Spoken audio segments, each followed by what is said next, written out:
I thought I had everything I needed to be happy in life, to be successful. I studied at the University of the Philippines, premier educational institution in the whole country. And I thought, I was going to be a successful doctor.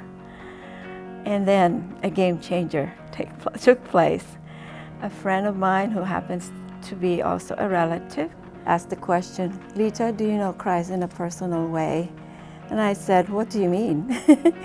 I would say that I was a good person, a religious person. I went to church Sunday after Sunday, thinking that I needed to be a good person to please God, to gain His acceptance. But then my faith was not personal. I needed to walk in the power of the Spirit moment by moment. I needed to invite Christ to come into my life. And that night when I received Christ,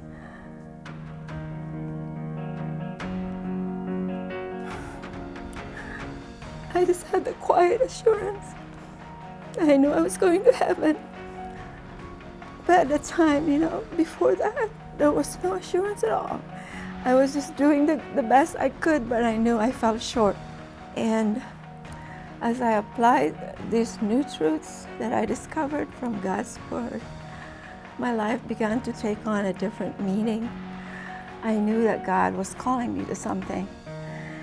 And I stood up and I said, "Lord, whether you use my profession or not, I would follow you."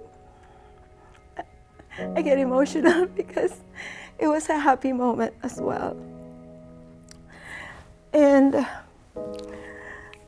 after that, my parents did not directly tell me that they were very disappointed. They were telling other people, friends, relatives, what a waste. And I really struggled with that. It seemed like, okay, God,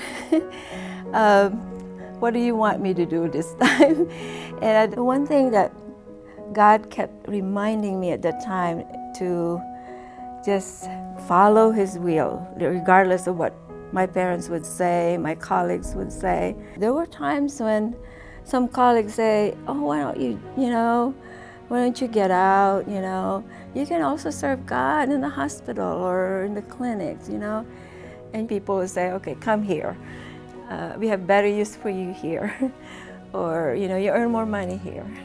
And sometimes I have a tendency to say, God is lucky to have me, And so there's that warning of pride, The enemy certainly uses a strength as well as a weakness. And when you are in Christian work, that you are at Satan's bullseye, because when he sees that we're about to do something that would make a positive impact for God's kingdom, he's going to throw darts at you.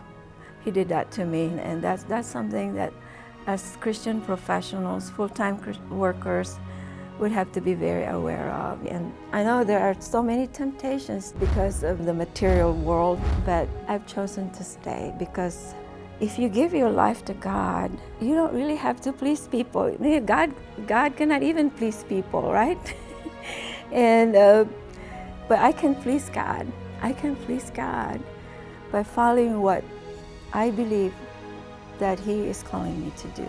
And I know that I'm most fulfilled when you are using not just the medical profession, but using the talents, experience, culture, your gender, being a mom, being a parent, to make a difference. And God will honor that.